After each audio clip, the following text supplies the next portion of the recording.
Chien la ma chi pa ta nie zi ge ji chang ni zhen ta nian bei li wa la yong yang de ge la mi jia de so do per ga wa rang ge se hong ne gong per ma xie per xia wa nian bei yong wa la yong zhen bei la mi jia de so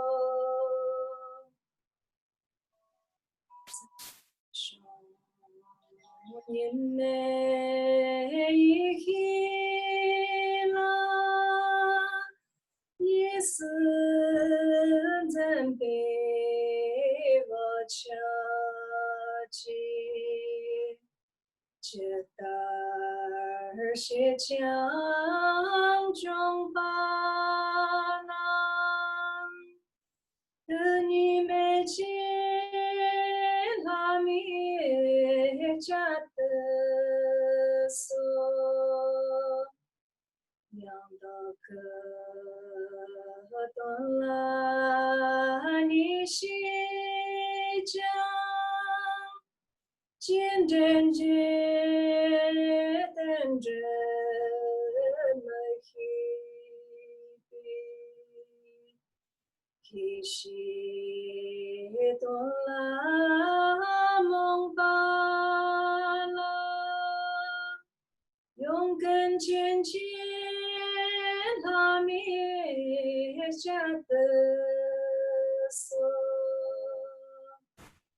jin zha nan ke zhen ye jie tam jian de da ye me ji da dong lo mi gang zi la yong zuo sang ji jie jia de so.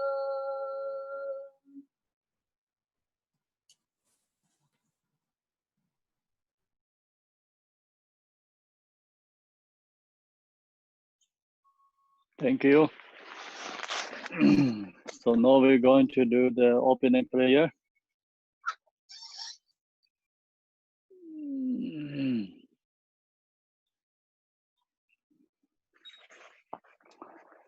Oh, Mother Sentient beings, especially those enemies who hate me, all starters who harm me, and those who create obstacles on my path to liberation and damnation. May they experience happiness, be separate from suffering, and save their way, establish them in the state of answer path, perfect, complete, and precious Buddhahood. Oh, Mother Sentient beings, especially those enemies who hate me, all starters who harm me, and those who create obstacles on my path to liberation and damnation. May they experience happiness, be separate from suffering, and save their way, establish them in the state of answer path, perfect, and complete, precious Buddhahood. Dala danwar zebeda, no bar zebege, tarba dan dam jen jembe barade ju barazeba dam je zo zebe, mananga da nyambe zemje dam je dewa dan de. Dongar danjar nyorda lana meba yanda bara zobe sanjur moje do barasa. Thus under I achieving like achievement, I perform virtuous deeds with the body, speech, and the mind. Until death, I perform virtuous deeds with the body, speech, and the mind. From now until this time tomorrow, I perform virtuous deeds with the body, speech, and the mind. We take refuge in the kind rule Lama and the lineage Lama. We take refuge in the deity of the mandalas of the Yadams. We take refuge in all the exalted Buddhas. We take refuge in the perfect Dharma. We take refuge in the excellent order of the Sanghas. We take refuge in all the noble Rakas, Rakinis, and the Dhamma gardens, possessors of the eye of wisdom. Until I attain the heart of enlightenment, I take refuge in all the Buddhas. I take refuge in the Dharma and likewise in the example of the Bodhisattvas.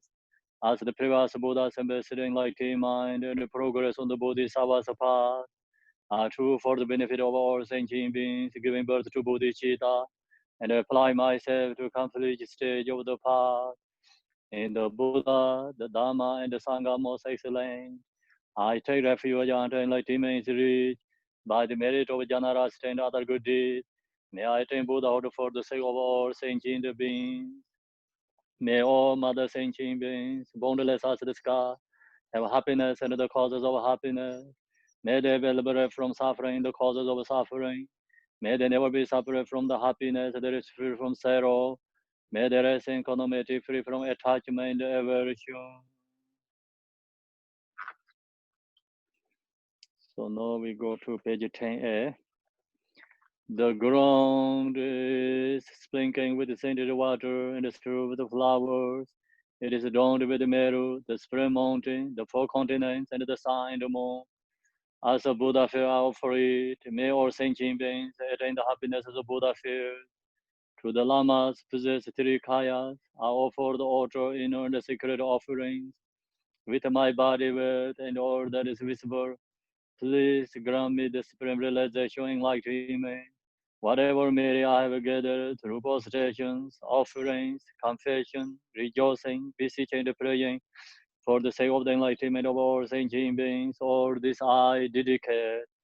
Om Guru Rena Mandala Punza Manga Samandra Savarana Samaya Om.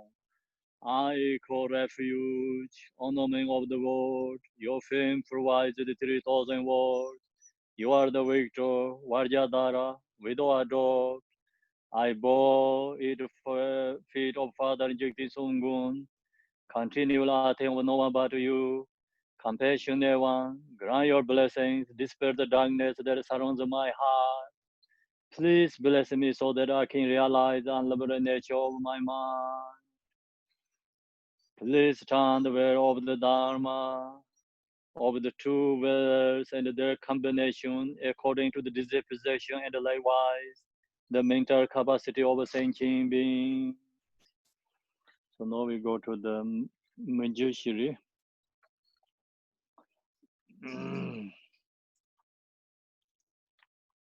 Page 32. Long press to Manjushri. His wisdom is brilliant like the sun, free of the clouds of the two worlds, and the perceived the step of knowledge in the true nature. For the reason the horse the wisdom takes at his heart, he has a compassion for all beings who suffer from the darkness of ignorance in the prison of samsara. As a father for an only son, like a thunderclap, he awakens those who are sleeping in ignorance and losing the chance of karma through the 6 branches of Haramani's speech. He wears the wisdom silver to cut the saddling of suffering and to dispel the darkness of confusion. In the Bodhisattva form, he is pure from beginningless time, fully accomplished in the 10 levels, and perfect in the body of all knowledge. I supplicate you, Manjushri, adorned by the 112 sons of Buddha, to display darkness of my ignorance. Om Arabazanade, Om Arabazanade, Om Arabazanade, Om Arabazanade. Om Wangishorum, Om Wangishorum, Om Wangishorum, Om Wangishorum, Om.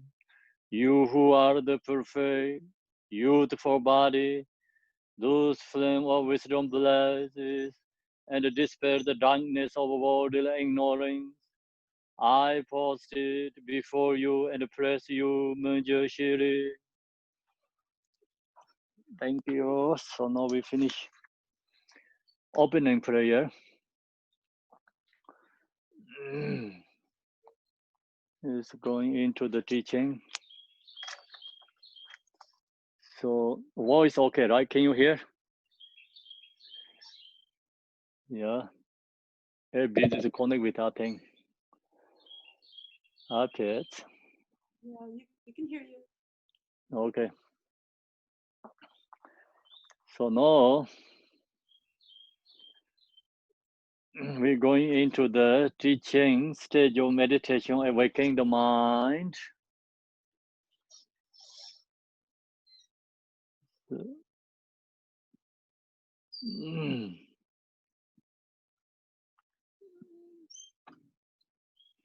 Awakening the mind. So this is introduction, main body of the text, conclusion. So we finished the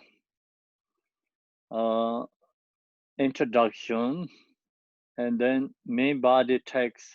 We finish how to meditate in the four thoughts. Turn the mind.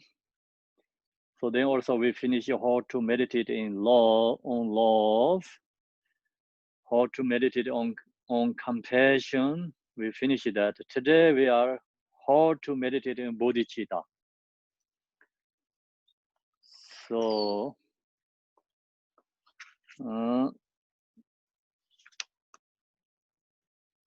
how to meditate in bodhicitta. So then this one has preparation and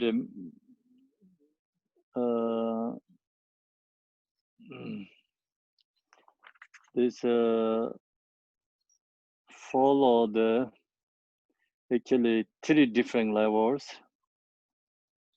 So now we preparation is finished, and take the vowels also yesterday finished. So now it's action bodhicitta in the engaging bodhicitta. So follow the 6 perfections. So we finish the first one, 6 perfection, generosity we finish. So today is page 42, the book. The second 6 perfection. So the next perfection is moral ethics. Yeah, so we are there yesterday, we stopped there. This moral ethics followed by 3 different things here. So you know the 3 difference, then you understand what means moral ethics. Ethics is defined as the practice of abstaining from causing harm or suffering to others through one's 3 doors: body, speech, and mind. So that is the first.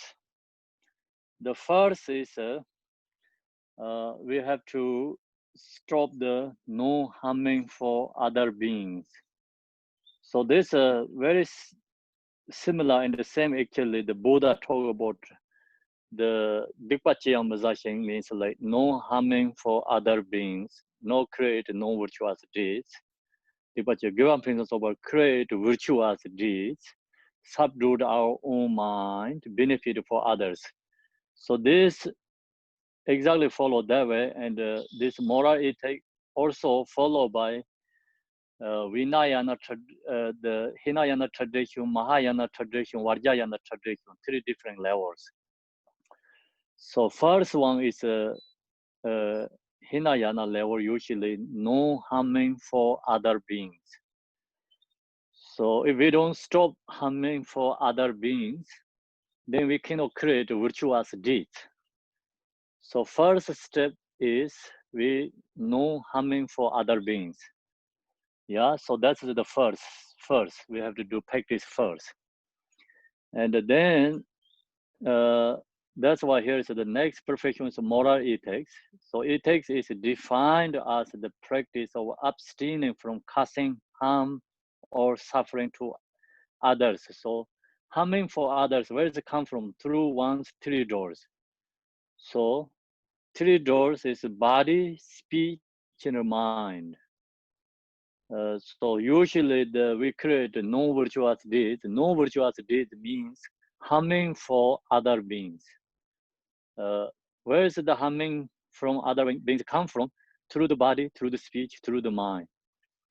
So mind is the principle. So also this followed by a little bit different, you know, Hinayana tradition, body is more important than the speech, the mind. Mahayana say mind is more important than the body. So many these dear babies running here. They just in the area. Okay, so the recognize a little bit different. The Hinayana tradition means like first step beginner practitioner. Body is more important. Mind. So Mahayana say mind is more important means like when we are become practitioner, so mind is most important.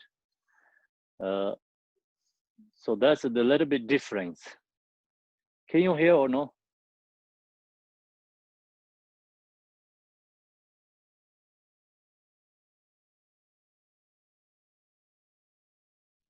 But now you're gone.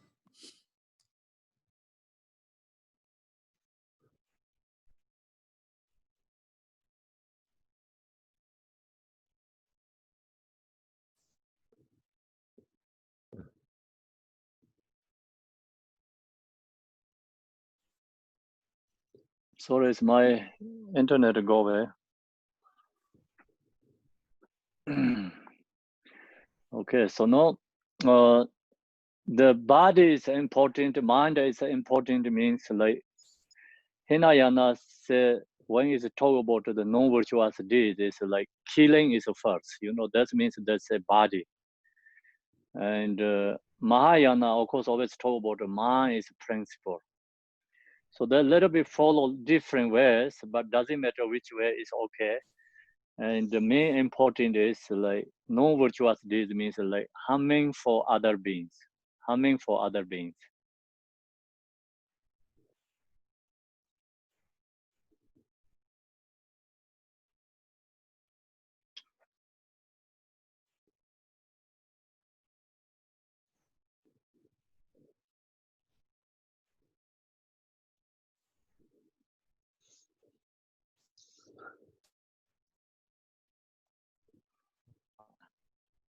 Okay, so now I'm joining the form is better. So harming for other beings through the one's three doors, body, speech, and mind. So the most important is just like first we have to stop harming for other beings. Then second, that is actually moral ethics, the first one. So second is bringing forth virtuous qualities in the dharmas where they have not arising before, maintaining what virtuous qualities have already been cultivated without letting them deteriorate and increasing these virtuous qualities as well. So that's the second level. When we stop harming for other beings, then second most important is bring forth virtuous qualities and dharma. So where arising before means this one you have to think about in the like two different ways, like thinking about our own self. If our mind not arise dharma in our mind, bring dharma into our mind, the focus inner level way. So outer level thinking about where is the no dharma place. So we create like uh, kind of a condition. People uh, came into the kind of like create a condition, come into the dharma, like create a dharma center, create the teachings. So that's helps for many other beings who don't have a dharma. So we bring dharma into that place. So that's like we auto level we focusing, bring the teacher and create the dharma teaching, create the dharma centers. So that's the auto level, bring the dharma. Inner level, so like we have to bring dharma is our own mind into our mind. So that's the we have to think this one, bring forth virtuous quality and the dharma where they have not arising before. So dharma is not arising before our mind. So now we have to bring dharma into our mind. And where is the no dharma, we bring dharma to that place too. Maintaining what virtuous qualities have already. So then secondly, we have to maintaining. So auto level, we have dharma centers, we have maintaining dharma centers. Inner level, we thinking is like we already has practicing dharma, so we maintaining that practice, our practice, not going to lost. So keep going practice, put effort. Whatever difficulty, hardship comes, no stop, you know, not going to lose, practice dharma. And what we did is maintaining, practice maintaining. If you don't meditate, maintaining your meditate. If you doing something like generosity happen for others, so maintaining that practice. Actually, this talk about right now 6 perfections. We're maintaining 6 perfection practice. Whatever we're doing right, so we maintaining that practice continually, no stop. So that's we have to understand. And then where is the no this 6 perfection dharma, which like auto level, not which some place no dharma. If we have ability to bring dharma to that place, we bring dharma to that place. You know, make conditions for other people and into the dharma. So then also we already did that something maintaining. Right now is like thinking about the dharma center, like we maintaining. That is like we provide a condition for dharma for everyone. So many people not connect with the dharma. So then they need something auto level connect with the first dharma. So then dharma center, meditation center is the first because people can connect with their auto level. Then we can bring into dharma their own mind too. We can have for others. So where they have no arising before, maintaining what virtuous quality have already been, then cultivate without letting them deteriorate and increasing. So then not only maintaining, we try to increasing. So if dharma center we already established it, not only maintaining, we try to increasing. So increasing, maybe increasing programs, helping for more others, more providing something, teaching and connect with other people. And then of course like increasing like what we doing practice right now is not only maintaining that, we have to increasing our practice. So the virtuous dharma, if not rise in our mind, we bring dharma into our mind. We practice the dharma, so maintaining that, and not only maintaining, we increasing our practice. So this 3 levels going up. Letting so then quality asked where. From that, then third one is what most important. First one is no harming for other beings. Second one is bring the virtuous deeds. Third one is benefit for others. From that vantage point, one's mind is directed towards accomplishing the benefit of sentient beings as much as one is able. So third moral ethic is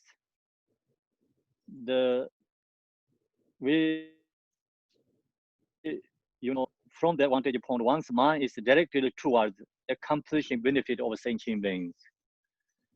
So we try to help for other beings, not only like maintaining our practice. So this like you can think about individually our own situation. You can think about our organization situations. Just either way is like we understand, different ways like have to practice this moral ethics. Our own way is like harming for others, bring Dharma into our mind, and maintaining that, increasing our practice. And at the same time, not only practice ourselves, we help for other beings. Then focus for more other beings into the Dharma. Bring into this 6 parameter. So that is the moral ethics. 3 things, most important. Stop no harming for other beings. Bring virtuous deeds, benefit for others.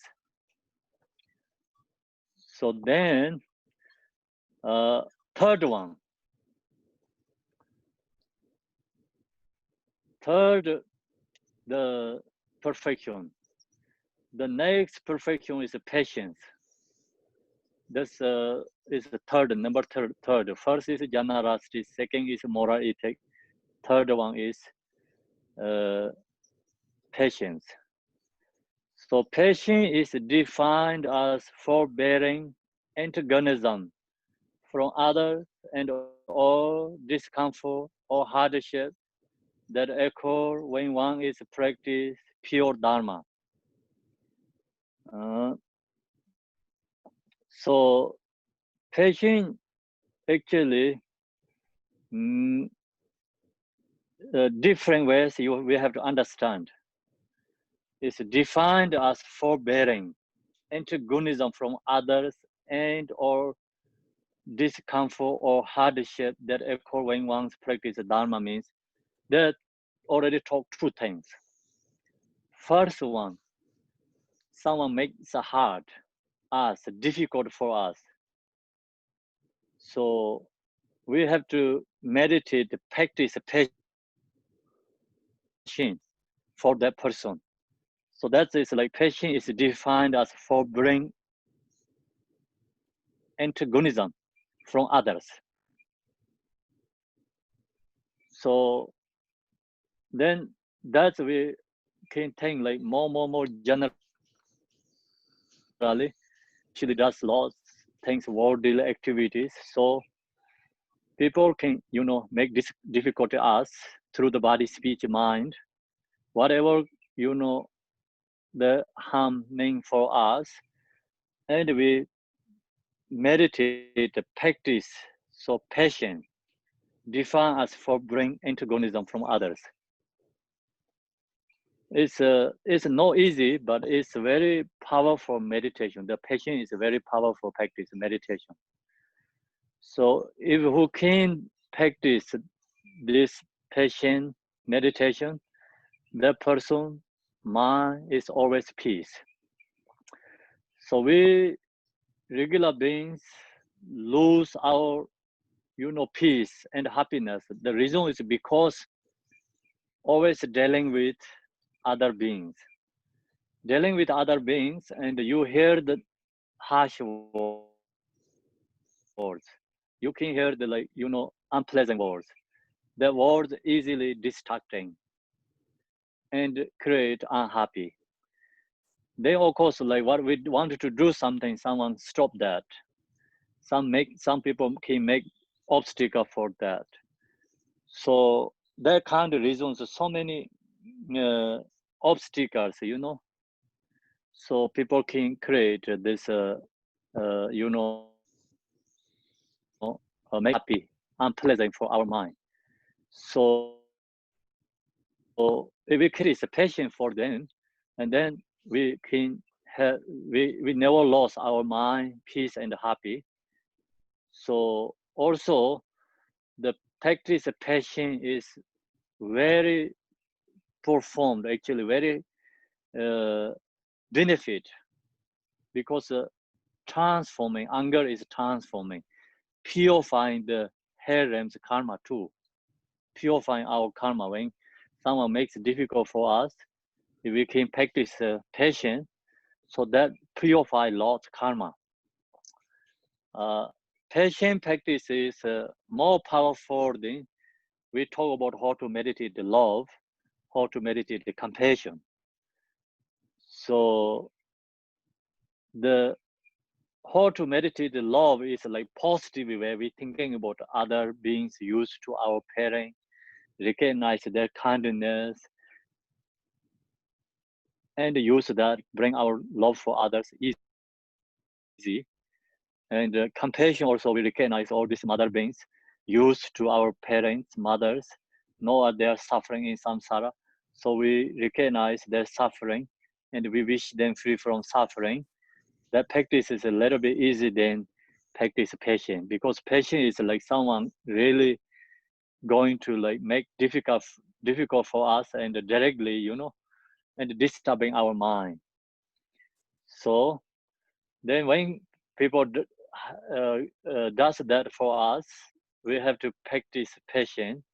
And here says patience is defined as forbearing antagonism from others. It's very hard to practice.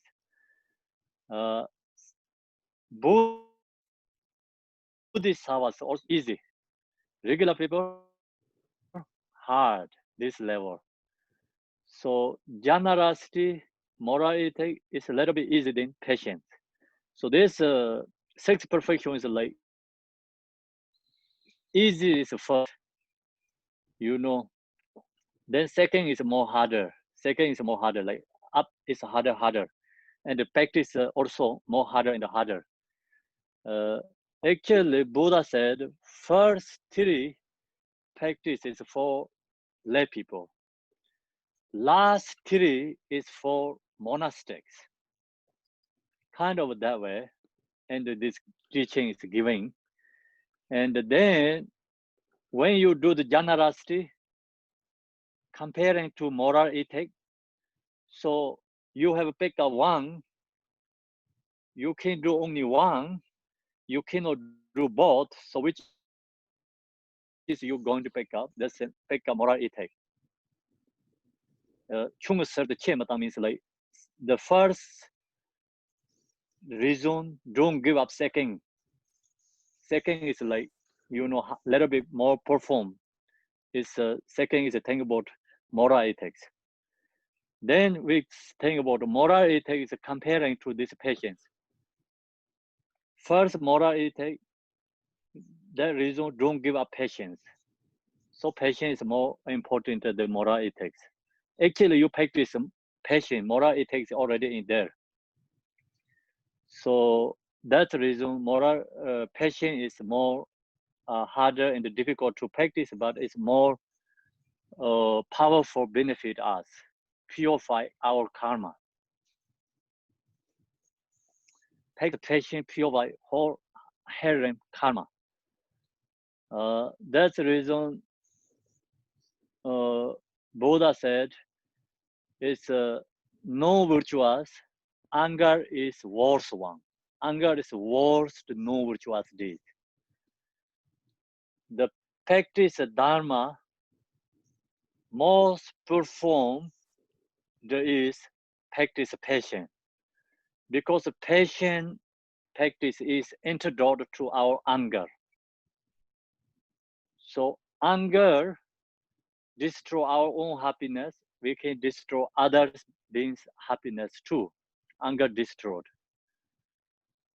So people who can practice patience, then they don't lose their own happiness, and also they can benefit others. We don't take others' benefit too. So then practice patience is so many different methods, how to practice that. One is like use bodhicitta. One is use compassion. One is use love. We already talked this three here. So that's all method, practice patient, maintaining patient. How to meditate love, how to meditate compassion, how to meditate bodhicitta. So these three of them is actually maintaining practice patient. So different ways, patient is directly talking about our anger, like directly. So we say don't lose our patience. So then the love compassion meditation is like talking about kind of like positive way, positive. So that's we have to think about all this practice. Actually, practice means like love, compassion, bodhicitta, all benefit practice patience. Long as you have meditated love, compassion, bodhicitta, then your patience is there. So if we don't have that practice, we cannot practice patience too. So then, of course, it's more detail is in the way of Bodhisattva. One chapter whole thing is to talk about patience. So Bodhisattva, patient object very hard to find. For them, it's a treasure. So our regular beings, patient object is very easy because we also have emotions. We always like even we don't want to disturb other beings' mind, but not mindfully and without awareness, what we say, we do something, just like sometimes like disturbing others' mind too. So that's the reason we really have to care for and talk about something in the public, gathering people time and what we saying things, so we have to really watch our mind and the speech and with awareness, mindful. Sometimes like you don't want to do disturbing other people's mind, not intentionally, but without mindful. Sometimes without our awareness, we doing some things. So then that also affected other people's mind. That's we have to care for because we are practitioner. We practicing Dharma.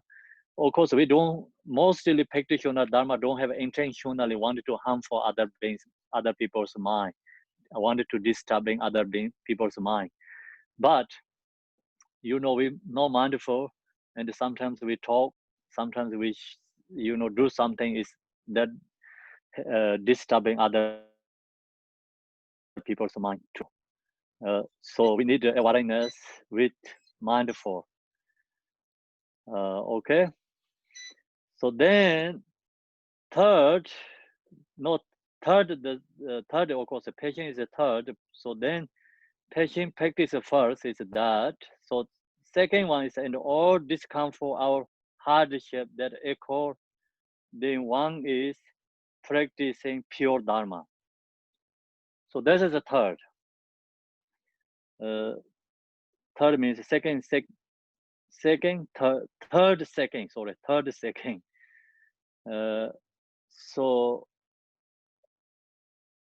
discomfort our hardship that occur who one is practice pure Dharma. So we have to, uh, you know, uh, uh, kind of like we have to forbearing for practice Dharma. So that is the more powerful practice actually. If someone really make us difficulty with meditation for them, or when you does a Dharma practice, you do more hardship for that, which is more benefit. Is practice more hardship, that practice patience is more powerful.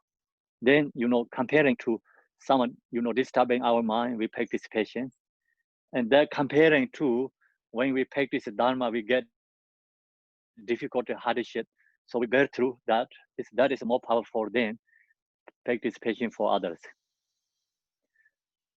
Then when we practice Dharma, so we needed to go through hardships. Today you also have a practice that too, patience, because sometimes teaching is very long, and you can be tired, but you put more effort. So that's also practice patience. And when I share the teaching, so my English is not good, and when I talk, sometimes like not clear for you, but then that's also you try to understand clearly, and you put intention. So that's also your participation too. And then when you sit and like sometimes you get pain in your legs, and you tire your body, so many things going on. So that's all your participation. Maybe you wanted to go to get tea or something, that's you don't want to do that because you want to focus for listening teaching. So that's also your practice Dharma patience. It's a hardship, putting hardship for practice Dharma. And then many people, like walking, every day, and the Saturday, Sunday is like off day, but then that they put, effort for practice Dharma. That time is like not doing like some other worldly activities. You can go all the many park outside, beautiful places, summer, you can hang out somewhere with the families, enjoy something, many things. So you give up that. That's all is your participation.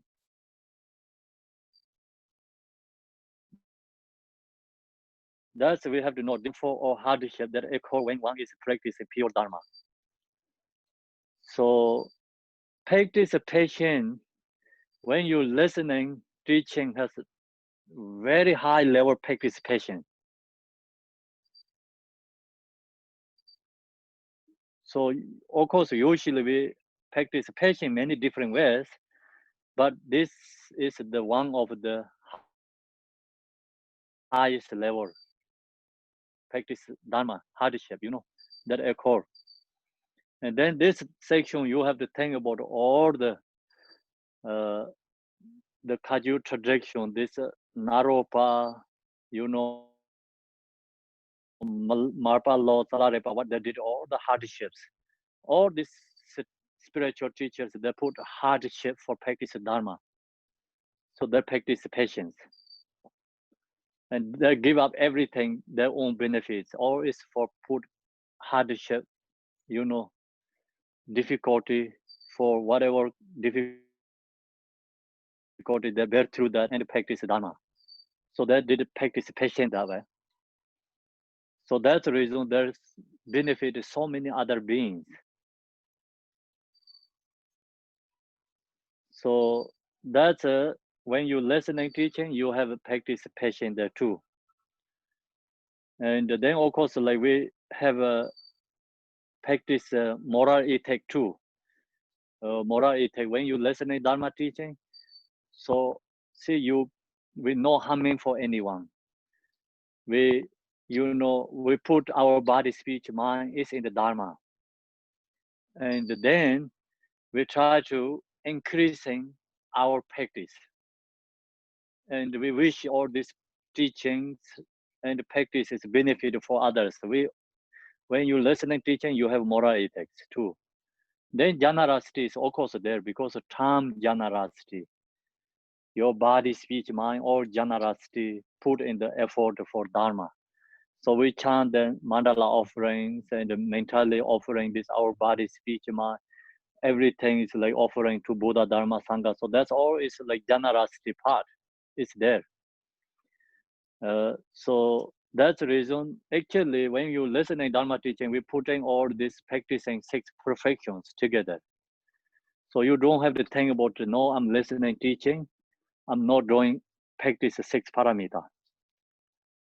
So 6 paramita, right now, you practicing. Then patience also refer to the mind that is able to handle the meaning of dharmata, autonomic truth, without shrinking away in fear. So that is the highest level.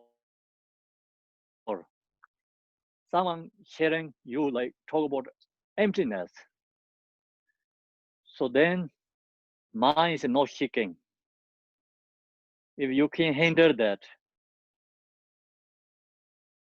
so that is the meaning of dharmata, autonomic truth, without shrinking away in fear.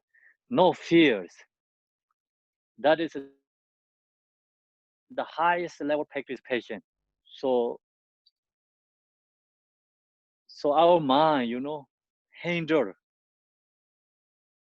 the meaning of dharmata means like meaning of the absolute truth. Relative truth, you can hear that easy, but absolute truth is very hard to handle that because everything is beyond our capacity. That's the reason many people hard to think about absolute truth. They give up. So who can handle the meaning of dharmata, absolute truth? So then that is the highest level practice patient. And then of course, people who accept religion, that also their patient. So many people don't want accept religion. So there are also don't have a patient too. Then who come into the Dharma center, that person has patience. So they also practice the meaning of dharmata. It's not absolute truth, but accept already relatively true, relative dharma. Who come into the step to into the dharma center, who come into the listening teaching, who wanted to know the Buddha's teaching. So that's also practice patient too. We already have that because we are into the Buddha's teaching means without the patience, without the courage, not into the Dharma. So that is like another is like our accumulation merit. Due to our accumulation merit, we have accumulation merit, and we have a connect with the karma. That's why into the Dharma. So that accumulation merit help for us, and first level practice patient is we are into Dharma and accept that. So many people don't have that patience. So then someone into the Dharma, but they want only hear very sudden things. They don't want it to really go into that much. Like they make step boundaries. And they also like still not opening the mind and not enough patience into that. So no, we have that patience and practice. No, what we need is the mind that is able to handle the meaning of dharmata, autonomic truth.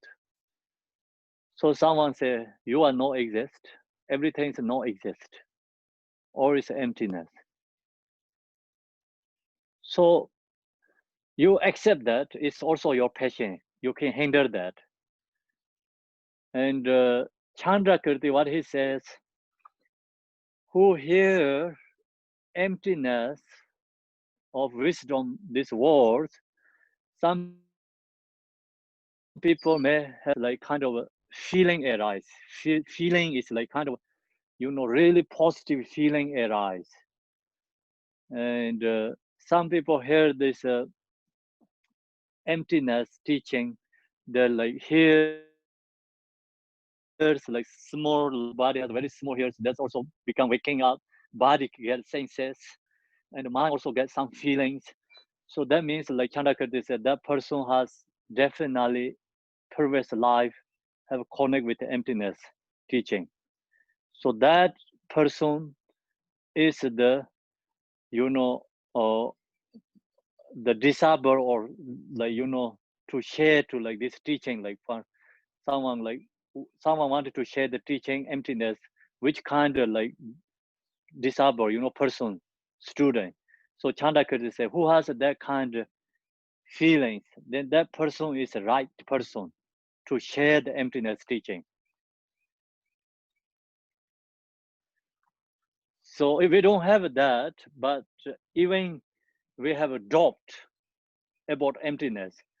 So Nagarjuna say, who has a doubt about emptiness?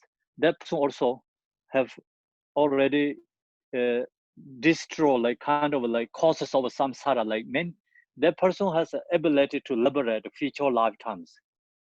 Even who heard the emptiness, they even they dropped about that, so that's kind of like emptiness teaching, absolute teaching is very powerful. Not most people can handle that without actually accumulation merit.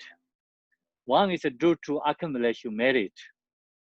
So that's the reason before actually we share the perfection of wisdom, uh, before that we all create accumulation merit. We have to follow by so many, practice, preliminary practice.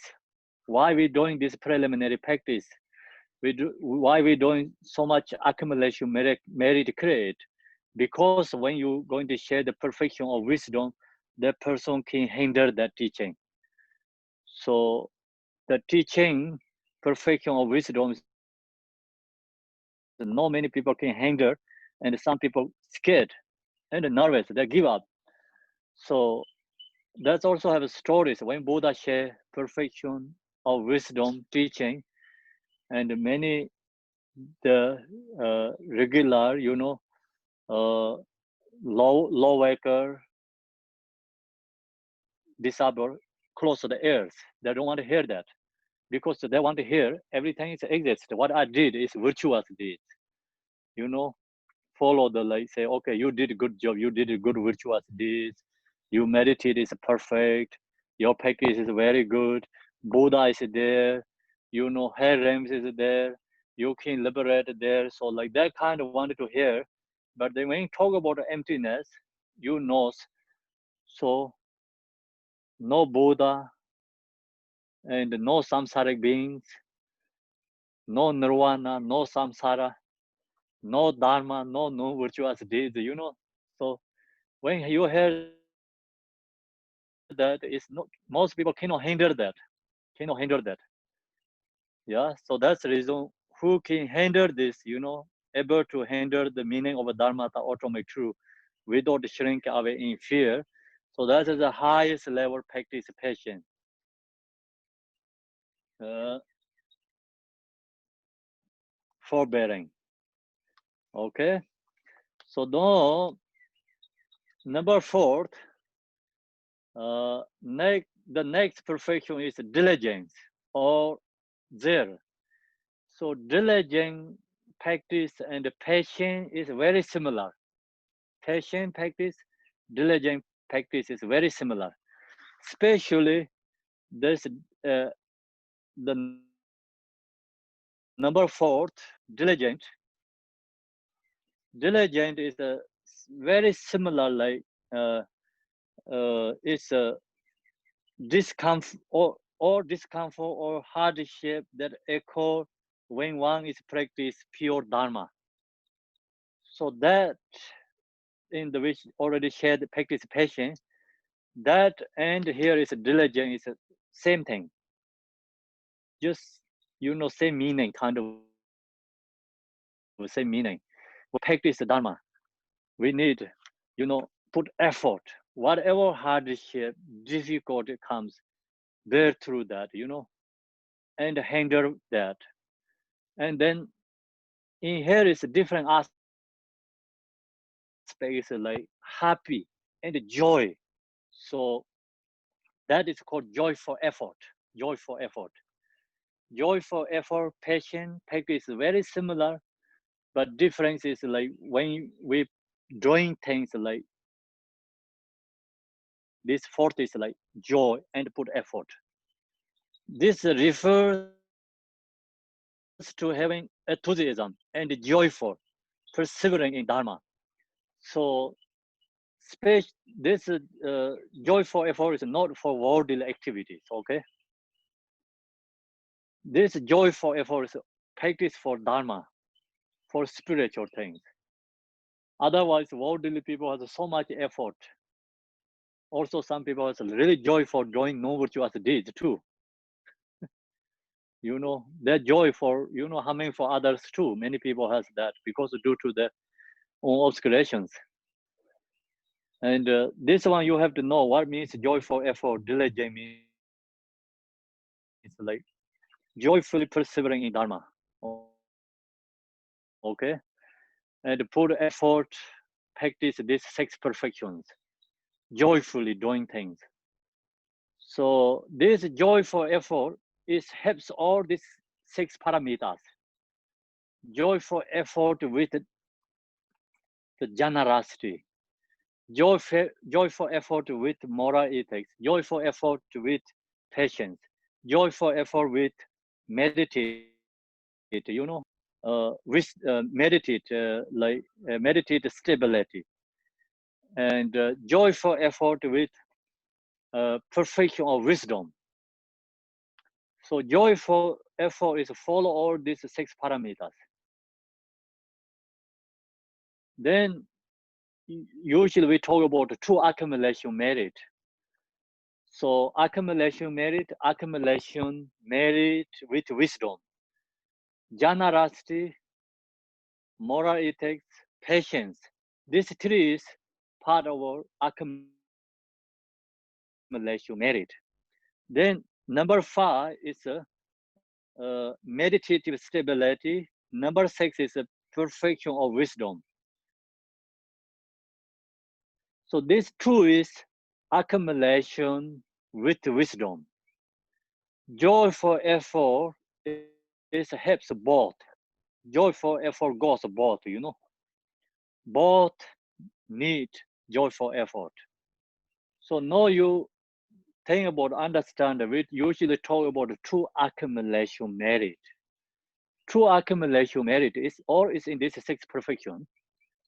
When Buddha shared 84,000 Dharma teachings, all is subsumed into these 6 perfections. We practice these 6 perfections, we practice all the Buddha's teachings. All the Buddha's teaching is subsumed into 6 perfections. So then each practice we have to bring into 6 parameter, 6 perfection. So today example, you listening teaching, you also have these 6 perfections in the listening teaching. So when you does generosity, so then that practice you also have to bring these 6 perfections into that. So then to do some sort of it's 36. Sometimes we say 36 perfections. What means 36 perfections? Generosity, moral ethics, generosity, patience, generosity, joyful effort, generosity, concentration, meditate, generosity with wisdom. So then generosity, moral ethics, generosity, moral ethic with generosity, moral ethic with patience. So all this, each one has 6 perfections. When we practice Dharma, we have to bring into these 6 perfections each practice. So now sharing the teaching, this 6 perfection is separate one by one, but actually when we practice this 6 perfection, each practice we have to bring into this 6 perfection together.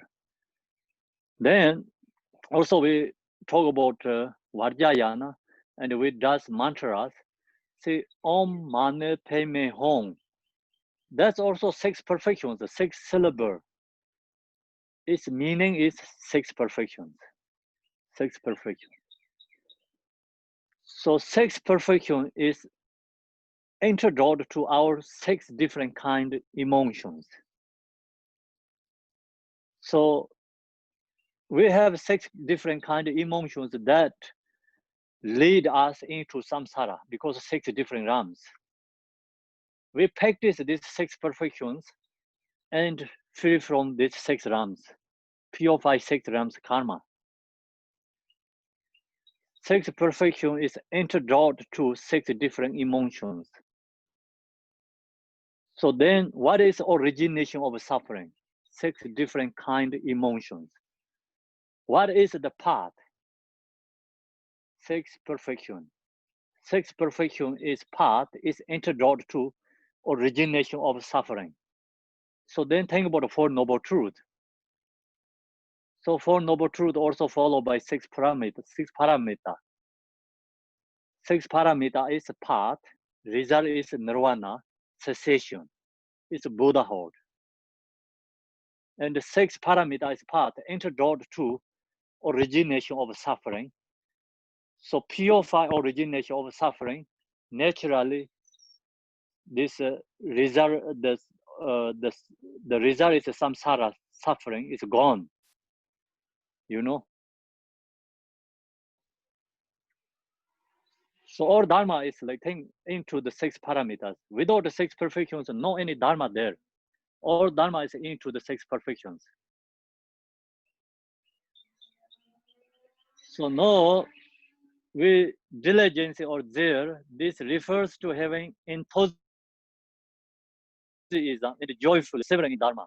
Especially when we do the practice of dharma, always need joyfully, happy to do that. If you don't have that enthusiasm, then your practice is not really going to affect you that much. You need enthusiasm, happy to do that, joyfully to doing these things, practice. First, of course, you have to recognize benefit, then you have enthusiasm arise, comes. Happy to do effortfully. That is a joyful effort. So then, number fifth is meditative stability is the fifth perfection. Number five is meditation. So what means meditation? Think about it. Actually, all practice dharma is meditation too. So you listening, pay attention, that also meditation too. Meditation means your mind is not follow the thoughts, not follow the past, not follow the future thoughts. You pay attention the spiritual dharma. That all is meditation. You chant the prayer, your minds be with there together, chanting. That also meditation. Of course, then read the book and you understanding minds there, long as your mind is there, you understanding when you read the book, that's also meditation. And now you listening teaching, so you have to pay attention. If you don't pay attention, you cannot hear, you don't understand. Your minds go somewhere else, you don't understand. So that's the reason, like when you listen to teaching, you have to pay attention. That is the meditation. That meditation is very performed, very high level meditation. Actually, someone shared the teaching, you pay attention, listening that is meditation. So, and then of course, like we have different kind of meditation. So this whole book is like talk about the meditation, how to meditate for thoughts, how to meditate love, how to meditate compassion, how to meditate bodhicitta. No, like in the bodhicitta is how to meditate the six parameters. So all is meditation. All practice dharma is part of meditation. Actually, all is meditation. So then sometimes like meditation is referring to the specifically resting mind. So same is like, we talk about the six bardos.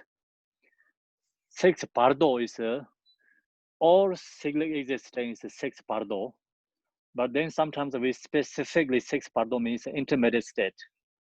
Pardo means.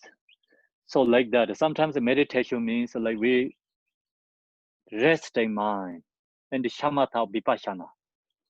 So that's usually the people take meditation. But actually, all this practice is meditation. So long as your mind stop worldly activity, your mind is into the spiritual, then whatever you're doing, reading, listening, contemplate, meditate, chanting, prayers, whatever you does, all is meditation. So no, the sixth, the last one, the sixth perfection, the perfection of wisdom, refers to recognition of the absolute nature of reality just as it is. So this sixth one is absolute truth, referring to absolute truth. And this philosophy books, the Buddhist philosophy books, come from this 17 Pentata, Nalanda scholars come from them and all these commentaries. They all books followed by mostly is this 6 paramita. They talk about generosity a little bit. They talk about a little bit morality and patience, joyful effort, and meditation. But mostly this philosophy, especially Mayamika, is focused for this last one. The last one is mostly hardest part. The perfection of wisdom is because it's beyond our capacity, beyond our perceptions. So talking about absolute truth, not talking about relative truth. So right now, we are in the relative truth. We are not in the absolute truth. So what do you see the form? What do you hear the songs? When you eat the food and the taste, when you eat something, put smell into your nose, all the taste of the tongues, whatever with these 5 senses follow the relative truth.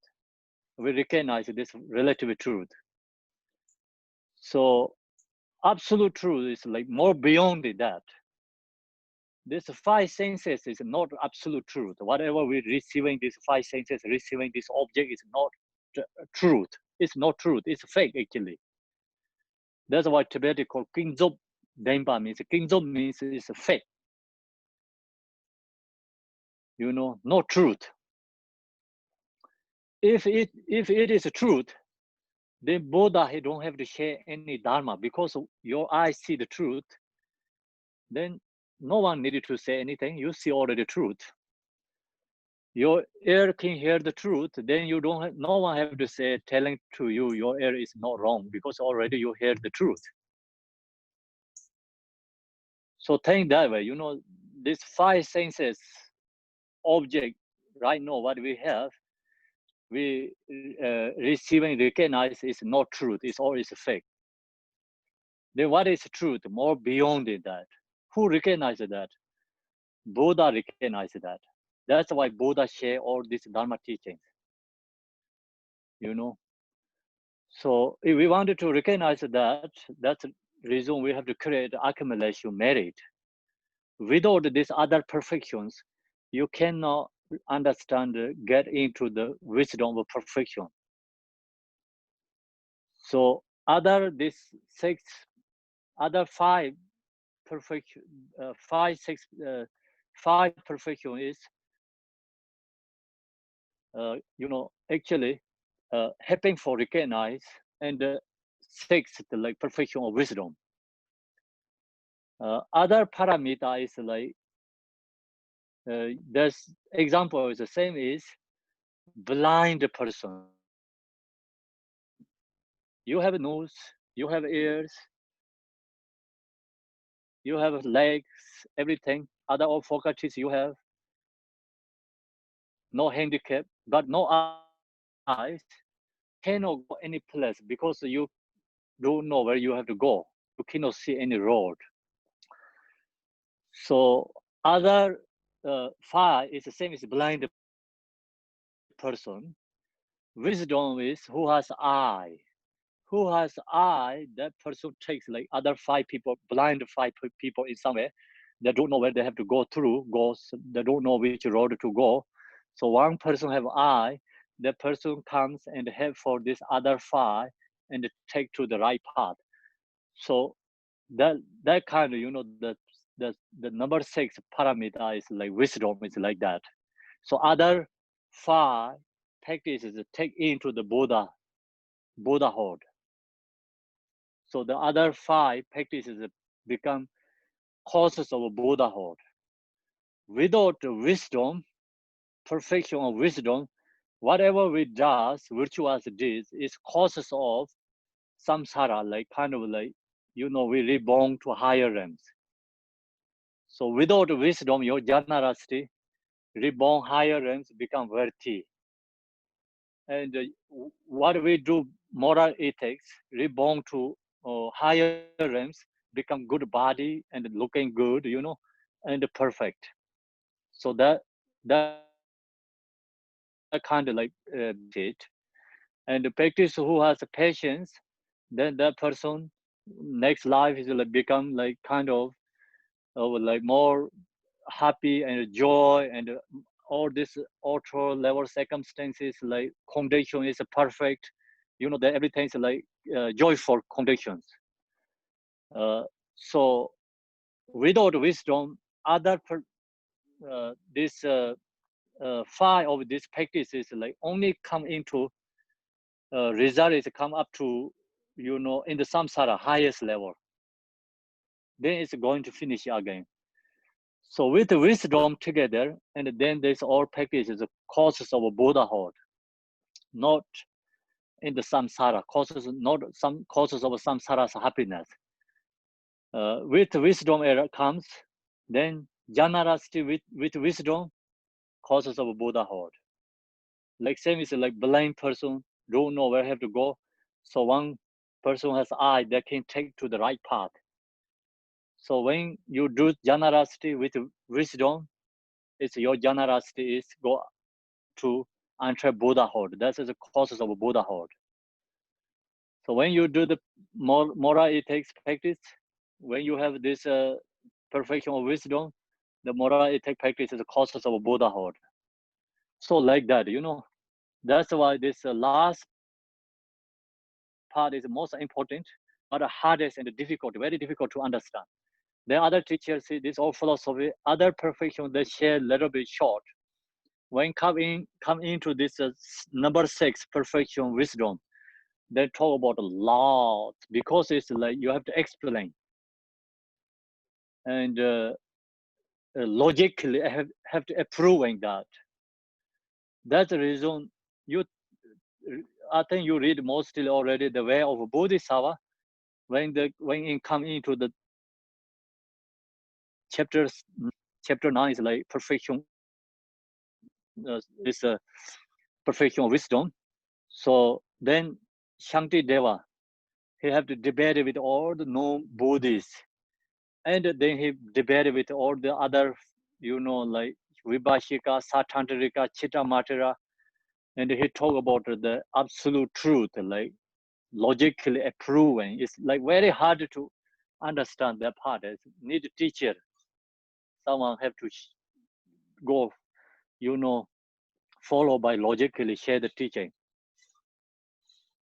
And then Chandakirti, also middle way path, hardest part is the perfection of wisdom, number 6. Then Nagarjuna is middle way root text. It's actually it's this one commentary of the 6, the perfection wisdom. So this all mostly teaching is like try to explain this number 6 perfection, the perfection of wisdom refer to recognition of the absolute nature of reality, just as it is, means like reality, absolute truth. So hardest teaching, difficulty, but it's you learn, study, and then you into that make sense. You really recognize. Then slowly your mind is not dropped, or it's emptiness. It's not dropped. That kind certainty comes in your mind. You study this Mayamika teachings. Not dropped, everything's emptiness. You recognize certainty arises in your mind. But then realization is different, you know. When realization arises, then you are already become Buddha. So, or maybe like absolute truth Bodhisattva. Realize comes means. But when we study this Mayamika teachings, not dropped, certainty is 100%, right? Correctly, right? Not dropped, certainty comes arise in mind, everything's emptiness. So that's the study, the Mayamika teaching study, and the result is arise, certainty, everything's emptiness, recognize. Then of course meditate, practice. So then you can get realization, become absolute truth Bodhisattva. So absolute truth Bodhisattva means who realize this perfection of wisdom, who recognize, but still that person have to practice, meditate. And that has real realization, absolute truth Bodhisattva. It's become first for me Bodhisattva. So that is the first absolute truth Bodhisattva.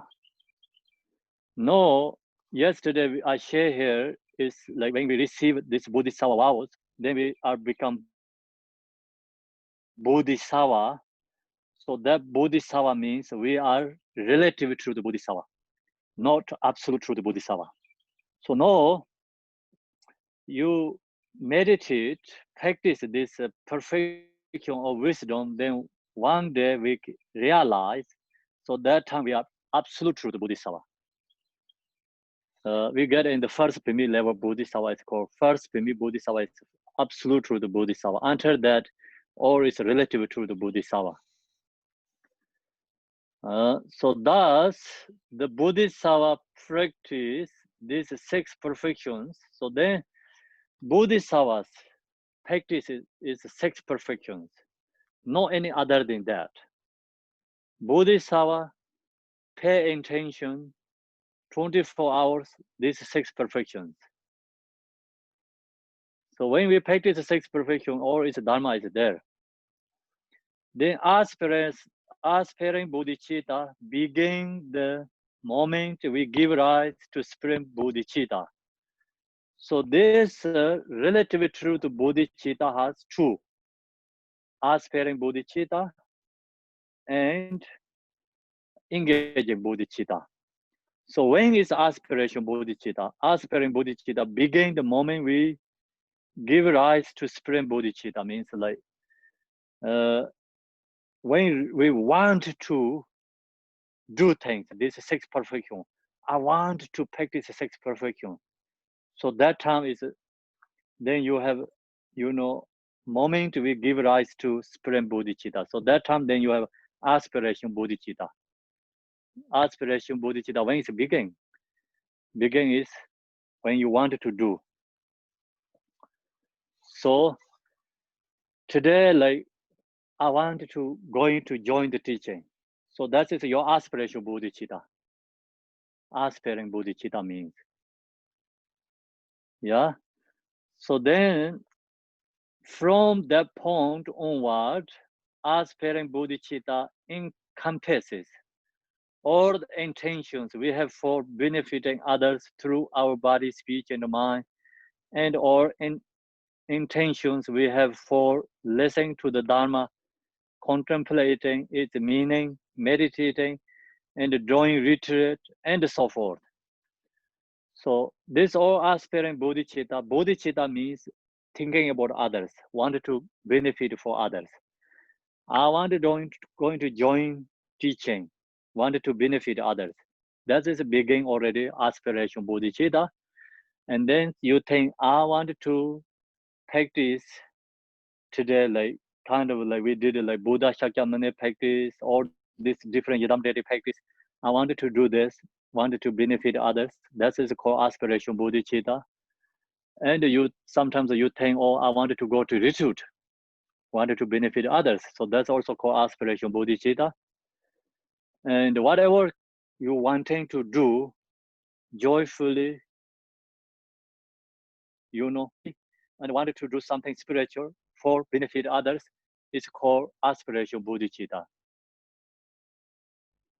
So then when is this aspiration bodhicitta is transformed to engaging bodhicitta? So then when we actually engaging in these actions that we intend to do. So what we wanted to do, so you are into that, then it's called engaging bodhicitta. So now we are in the engaging bodhicitta. So you want to listening Dharma teaching, that is an aspiration. Now you listening, you are into the teaching. So that is engaging bodhicitta. So then engaging bodhicitta has 6 perfections. When you listening Dharma teaching, 6 perfections in there. So that is the engaging bodhicitta. Everything we are actually doing then become the essence of engaging bodhicitta. So it always become engaging bodhicitta. Otherwise known as a bodhicitta in action. Sometimes we call action bodhicitta, engaging bodhicitta. Whatever says you are into that practice is called engaging bodhicitta. So aspiration is like I want to benefit something others. Engaging is you are into that. So that's called action. All this relative truth, bodhicitta is subsumed into these 2 categories. No any other than that. Aspiration or engaging. So now we are considering ourselves is relative to the bodhicitta. The reason is because we receive already bodhicitta vows from our teachers. So when we receive the bodhicitta vows, we are already relative to the bodhisattva. So now what we have to do, our job is aspiration and engaging bodhicitta. That two is we have to do. So job is, then what is aspiration bodhicitta already told here, want to do, what is wanted to do? 6 paramita. For what? Why? Benefit for others. Okay, then engaging, of course, this 6 paramita. Engaging. So that is the relative to bodhisattva's job. That is our job. You have to recognize our job, okay? When you reach bodhisattva vow, you need to know what is your job. If you get the job, you know what you have to do, right?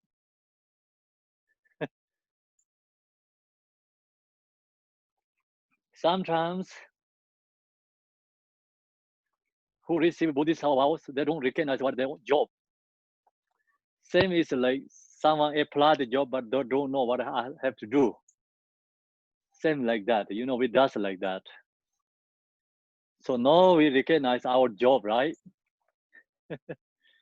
Our job is we have to practice 6 paramita, followed by aspiration and engaging. The positive quality that issues from cultivating bodhicitta in this way are numerous.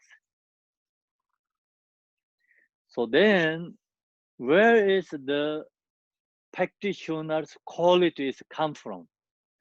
So think about all the Buddhas, Bodhisattvas, realizers, spiritual beings.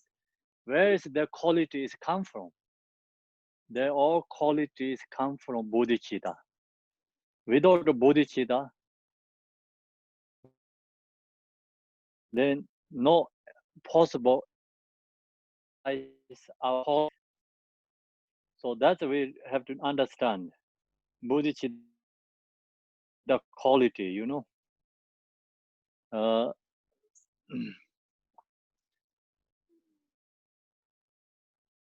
so we have to understand that clearly, you know, our this quality come from. All the qualities arise. So we usually call about the special beings. Why it becomes special? Who's special? Who has bodhicitta? That person is special. So who is the child of Buddha? Who has come this bodhicitta? That is person is child of Buddha. So Buddha's Buddhist is not followed by caste, and no any races, like we already talked that, no bias, or is equal, equanimity. You know, no bias, every all sentient beings equanimity, everyone is the same. Then when is the difference? Why then we have some special beings? Because it's who has bodhicitta, that person is special. So other all beings the same. Who don't have bodhicitta, that is called regular beings. Who has bodhicitta, that is a special person, special beings. So then this all quality, our quality is come from bodhicitta. Special qualities come from bodhicitta. All Buddha's qualities come from bodhicitta. Bodhisattva's qualities come from bodhicitta. And otherwise, everyone is the same. So this bodhicitta transform, become ordinary person is transformed into special person. So we have to, you know, understand that way. That's why here is the positive qualities that issues from cultivating bodhicitta. In this way are numerous. All the bodhisattvas qualities come from bodhicitta. So you hear many teachings from Dalai Lama. So he share always when he was young and get the name of His Holiness Dalai Lama, but until like at least 20s and over almost like 30s, he just feels like regular person.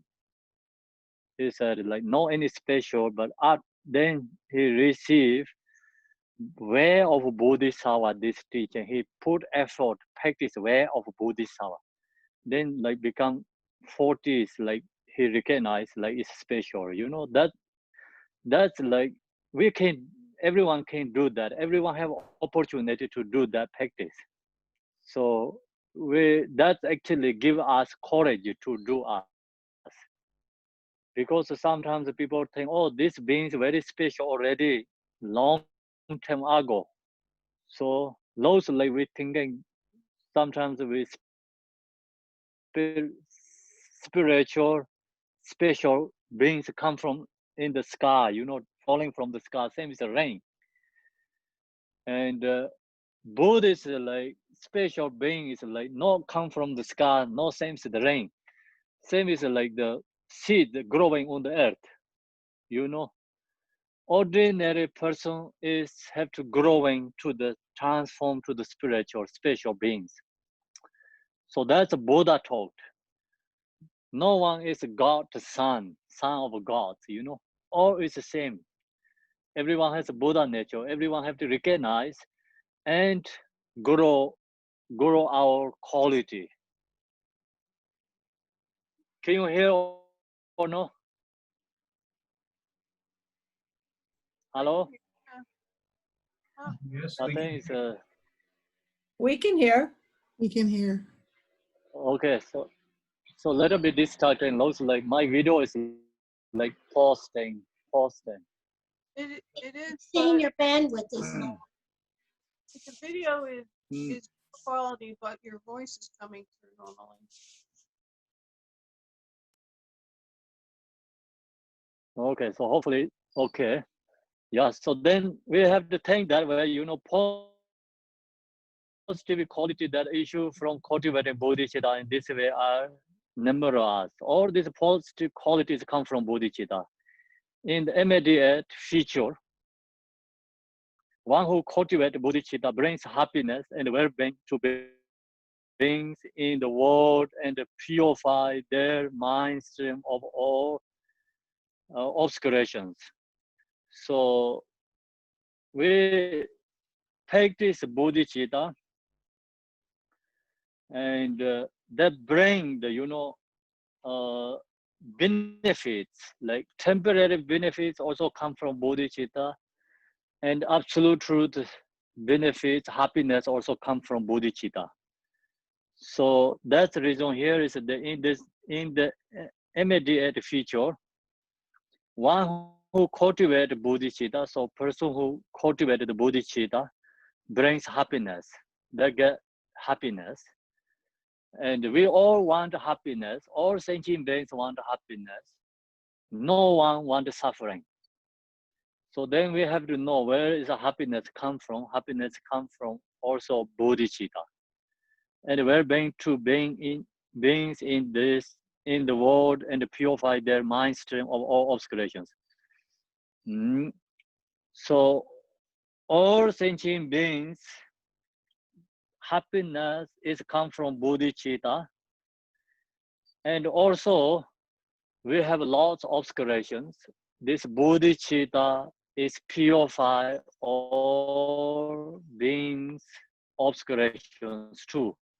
Our own obscuration and other beings obscuration too. Bodhicitta.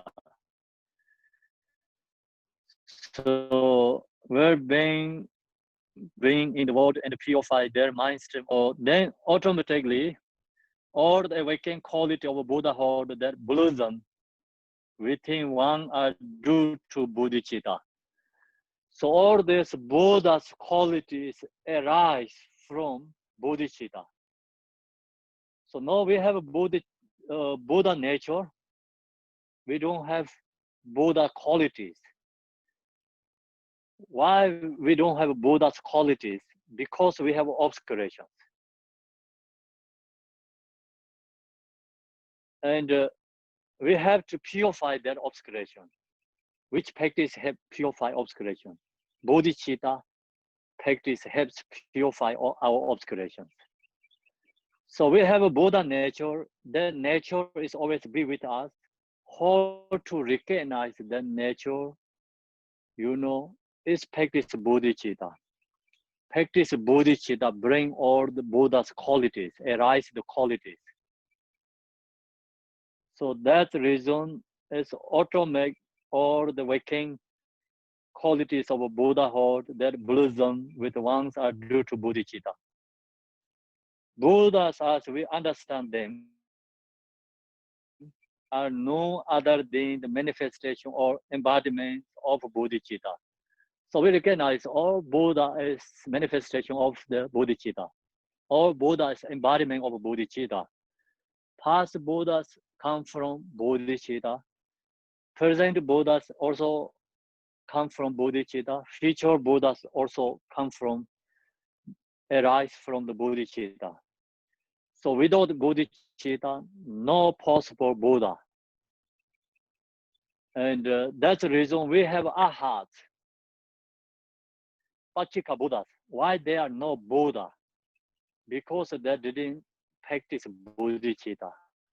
That's why they're stuck in the ahats level and Pachika Buddha. So they have to come back again, have to create bodhicitta and purify such a level of obscuration and become Buddha. So they needed to get something very the special method, bodhicitta like that. Without that, whatever they does practice is still stuck in the nirvana, cannot be enlightenment. So that's the reason all this enlightening quality is arise from bodhicitta. Without bodhicitta, no one can become Buddha. So then, without this even if we try to practice the development and the completion stages of unsurpassable Mantyana, it would be impossible to ever awaken to Buddhahood. So some people think without bodhicitta practice Vajrayana, I can achieve Buddhahood. That's also wrong idea, wrong thought. Without bodhicitta practice Yidam deity, also actually incorrect. What means Yidam deity? Embodiment of bodhicitta. So Yidam deity is embodiment of bodhicitta. If we wanted to practice Yidam deity, we also have to cultivate bodhicitta. If we don't cultivate bodhicitta, we cannot complete the Yidam deity because Yidam deity is embodiment of bodhicitta. So that's we have to understand. Sometimes like they talk about Vajrayana practice. Some people say very danger. They say they're actually kind of like giving warnings. Say don't practice Vajrayana. If you practice Vajrayana, you're going to get like wrong directions, get something like wrong area. Why they say that? Because without bodhicitta, practice Vajrayana is very dangerous. You know, and that's why Vajrayana practice always require bodhicitta. So you see each Yidam deity practice, beginning in the Yidam deity practice, refuge and take bodhicitta vow, and then 4 measurables, 7 branches, then going into the main practice. So that means without the bodhicitta, we cannot practice Yidam deity. And Yidam deity practice is followed by 3 things, 3 excellences. First excellence is bodhicitta. Second excellence is like visualization correctly. Third excellence is dedication. So follow that, it's like whole structure is followed that way. Practice Yidam deity. That's the reason here. Right now, here is the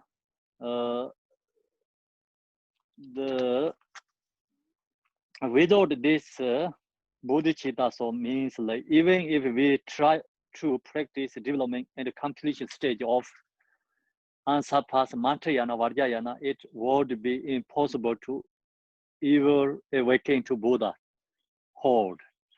Practice Yidam deity without bodhicitta, not possible to awaken Buddha.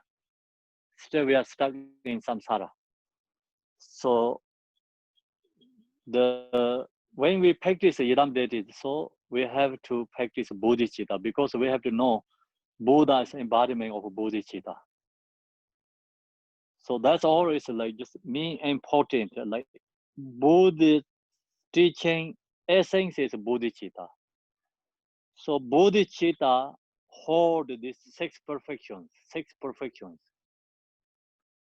So you do the jnanarasti, think about jnanarasti, and thinking about your own benefit.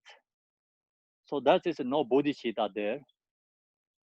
And that is virtuous deed, but no bodhicitta. So that is we call the lower waker practice.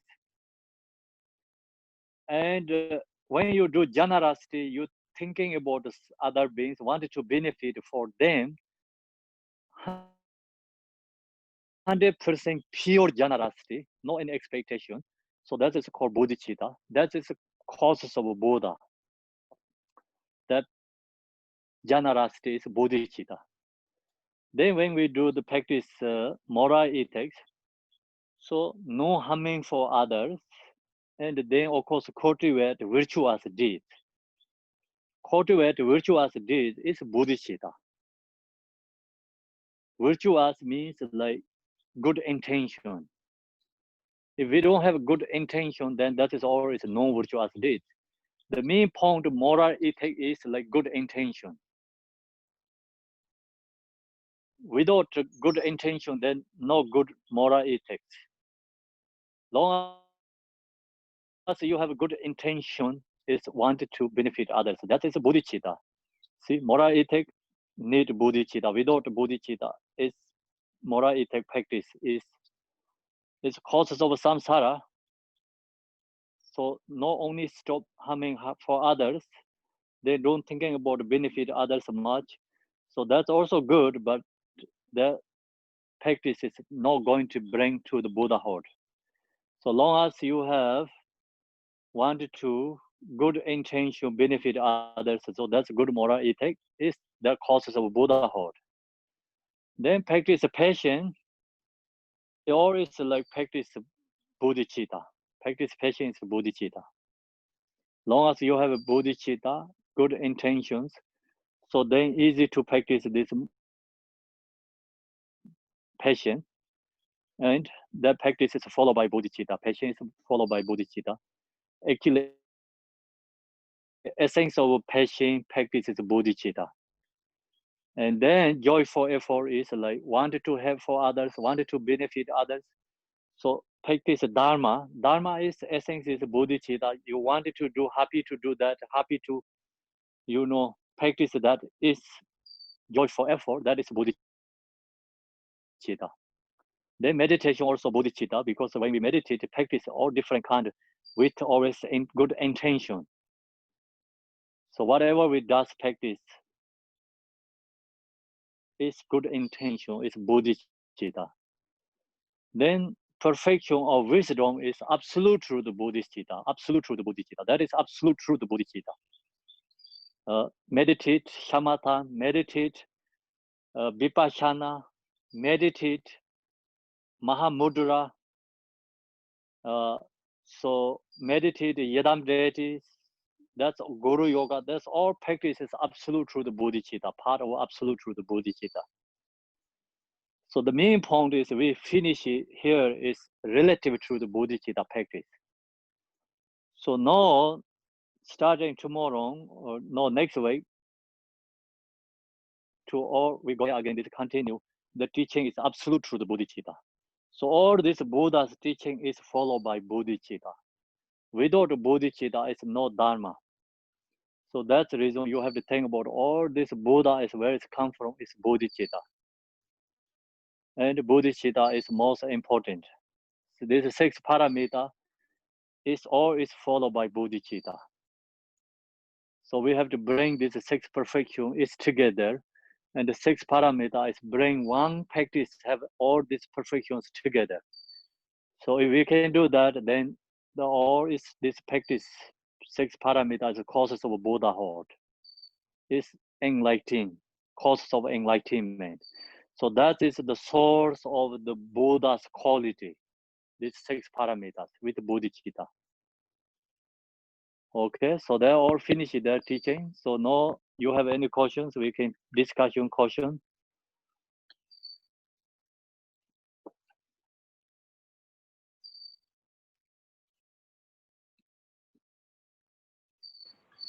I have a question.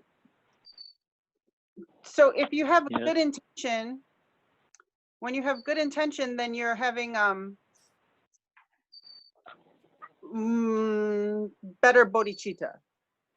But if your intentions are wavering, maybe somebody did something, how do you purify intention? We have to chant the prayer. And Which one? opening prayer has before teaching I chant. So you have to chant that again. That helps reminding In and here? mindful. Yeah. So Altruistic motivation? to chant that autistic motivation. So all mother sentient beings, especially those enemies who hit me, obstacles. So that then that's all the opening prayer. Okay. Yeah, chant that prayer. Okay. I have a Yeah. question. Yes. I don't understand why we want to be benefit others. If So we you want say- to become, if we want to become Buddha, is it a selfish motivation? I want to become Buddha, but before I want to become Buddha, I have to benefit other beings. So I use the benefit of other beings to become the Buddha. So ultimately, I'm selfish because I want to become the Buddha. So I use the means to benefit other beings to attain my selfish goal to become Buddha. I don't understand why we have to benefit other beings. So benefit others, like actually that really benefit us. It's a special method. So why we are samsara? Because due to selfish. So that's no questions. Then how to let go selfish? So let go selfish is practice bodhicitta helps let go selfish. Bodhicitta is antidote to the selfish. Then selfish is gone, and then we are become Buddha. So that is So using very special method. So main point is because of suffering. When we get, because suffering, because we are selfish. And so because we want not to be selfish, not to be suffering, then we have to get rid of our selfishness. So we have to benefit all beings, and then we can become Buddha. So That's you have the good method. okay. You have good intention, wanted to benefit others. You have that mind and good intention. So that help you to become your Buddha. And even you Okay. don't, even you not benefit all these beings, but you have, long as you have good intention, so good mind, good thought, that help you to become Buddhahood. So we say we're going to benefit others. Of course, like mind generating, that mind generation is called mind generation. And so one day you in authentic mind, like really your mind arise to that kind of courage. So that time your bodhicitta practice is successful, not object. Object is like we cannot finish object benefiting others. So say, oh, I want to benefit all beings, then I cannot benefit these people, I cannot benefit these people. You think that all the specific things, then that is thinking about object. Object is never finished. If you think that way, then Buddha also cannot be enlightenment, because Buddha no finish free from beings hunger. Buddha no finish mother beings free from in the lower realms still there. Buddha Shakyamuni no finish free from samsaric beings suffering. But Buddha has good intention. His mind is already reached that level. No finished object, mind is already reached the level. Okay. Okay. Yes. Okay. Okay. Thank you. Yeah, you practice like bodhicitta, like authentic intention arise your mind. So then that time you have joyful, good happiness. If you want that kind of authentic, like, you know, if you want really truth happiness, where does it come from? It's bodhicitta. What means bodhicitta? Authentic intention.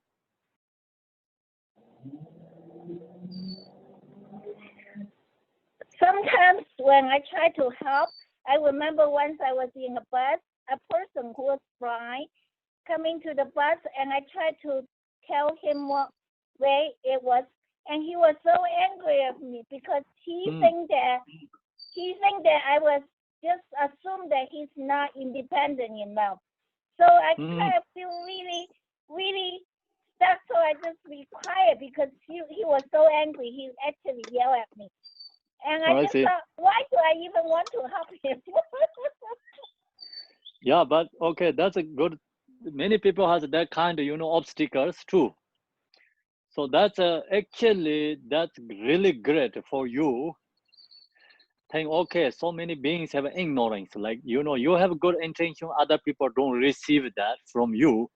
So you recognize that person has selfish emotions. You have to cultivate the compassion to that person, like not lose your courage and not lose your good intention. So that bring you more effort. Yeah. And Okay. then of course, like you need good intention, want to help for others. Even if that person say, I don't need help. Okay, so you don't need help. It's okay. You don't need help. That's great. So your mind always have like that kind good intention. That's that is called authentic bodhicitta.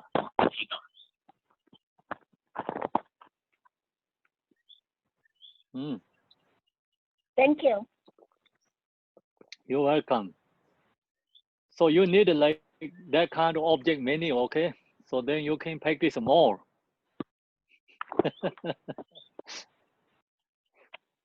You found a treasure for you actually. Thank you. See, that selfish people has like that thinking, you know, that's why you have to recognize that person is emotional, selfish, ignorance, don't receive the good heart. Why Yes, did you Karen? say the arhats? Why did you say the arhats are stuck? They can't get to bodhicitta because why? Or bodhisattva because why? Our heart is, they don't have enough bodhicitta. Okay. So they meditate the selflessness of a person and realize that. They of course has some compassion, but not thinking about I want to benefit everyone or beings. So that they don't have that good authentic motivation. Like so, without that, cannot enlightenment. And then they of course have compassion. They have a love, but when they practice, it's like they put their own effort. I want free from samsara. So focus that all the way. So then they reach the nirvana is ahat level. Thank you.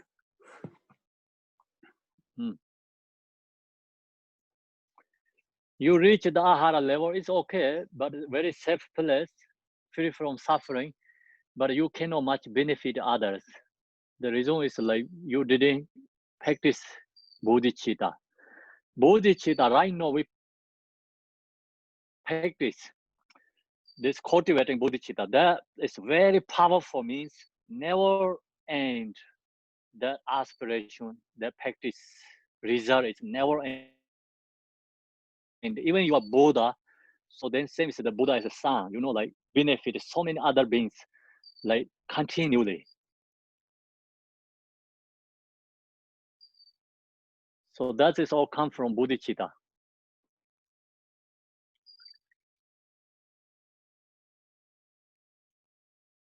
Okay, so then who has questions?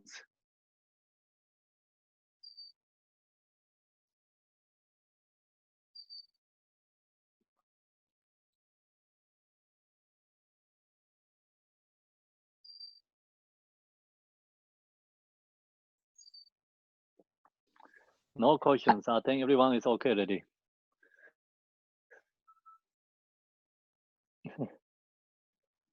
So now you recognize bodhicitta, yeah? 6 paramita today teaching. Okay, so now you can ask question also evening again. And I'm going to chant the dedication. So we have 7 o'clock practice again. I'm going to do the Amitabha, Buddha Amitabha. And the prayer.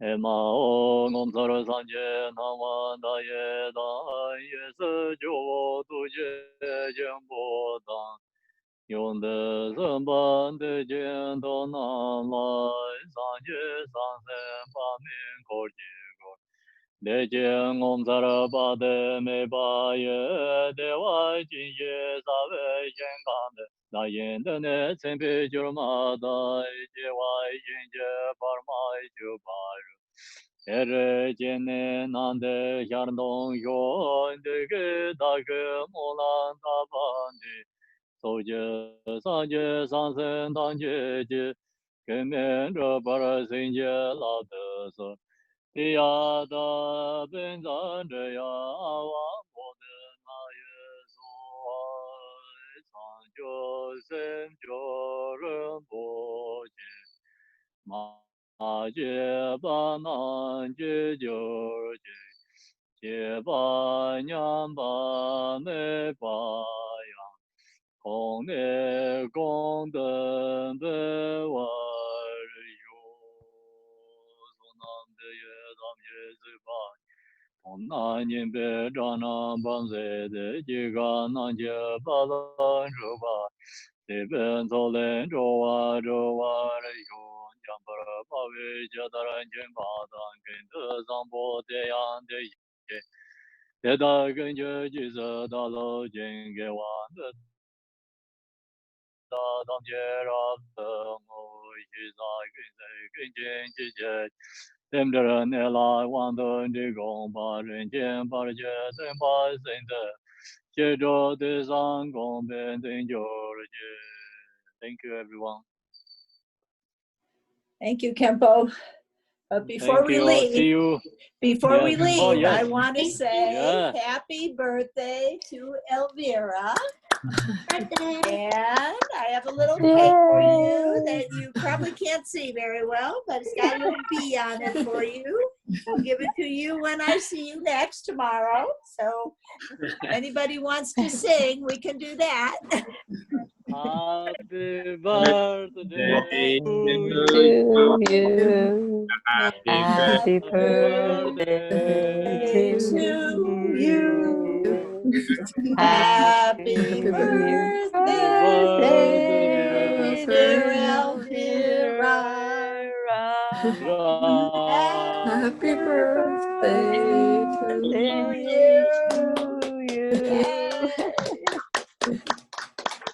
And many more. We hope you have a really wonderful day, Elvira, celebrating your special birthday. You're very special to all of us, so enjoy. Thank you, Abura. Happy birthday. And I was going to ask, what is the last prayer you say after the one, the Bodhicitta, after Amitabha and Bodhicitta? What's the name of that rest of the prayer you make, if I may? Sonam deye tamche zikpanye. It's in the book. Is it the book? Yeah.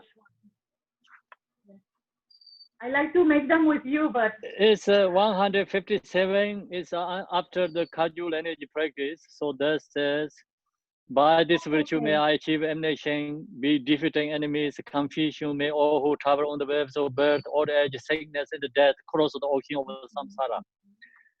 I chant that, and then I chant as Manjushri, the Vero realized autonomic state, and as did Samantha, but I will follow the path and fully dedicate all the merit for all sentient beings. Then I chant, may the teachings of the great Digompa Renashiri, who is the omniscient Lord of Dharma, Master of interdependence, continue and increase through study, practice, contemplation, and meditation until end of the samsara. So there's 3 prayers inside there, but it's not together. So okay. thank So then I wanted Thank to share this tomorrow.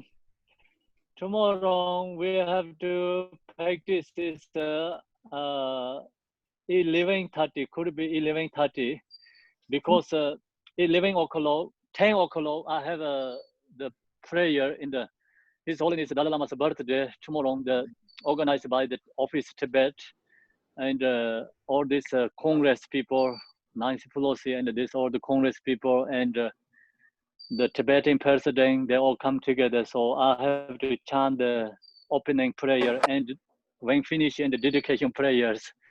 So this is starting 10 o'clock morning and East Coast time. So that could be takes 1 hour and 30 minutes. I don't know how long. They also really don't know how long take 100%. Okay.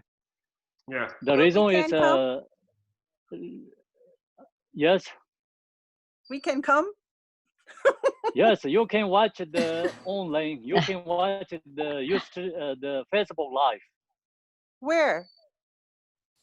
The Facebook Live is in the flyer has like I don't know. This Marilyn, can you someone share do- the flyer into the? Send the email. I didn't It get is it. in our webpage. It is Yeah, in our we- webpage. We can add it to, we can share it on Facebook Yeah, I too, can- the flyer. I can show it right now if you. Yeah.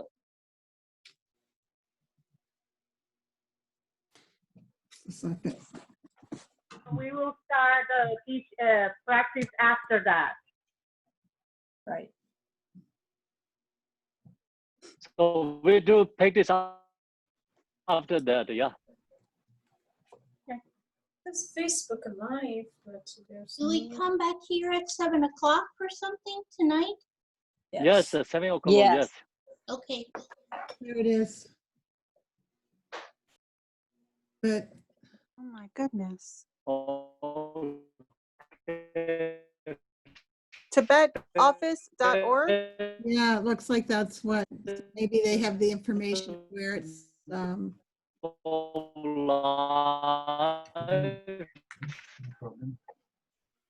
I have it here. Okay. Beautiful. Thank you. I'm glad I know. Okay. Thank you, Marilyn. Okay. Should I shut it down now? Is it okay, everybody? I have it. Okay.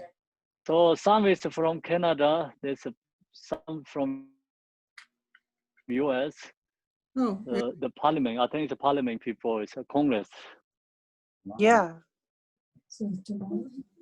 They're like oh, Tibetan two Buddhist. members of parliament from Canada. Oh, okay. Yeah, there are several. Yeah, that's great. So then, not everyone in the flyer. Some comfort after flyer. They make flyer send after some. I think Congress or Senate they confirmed again. They say they're coming. So they say not everyone in this flyer. So that's the reason they don't know how long take time. Okay, good.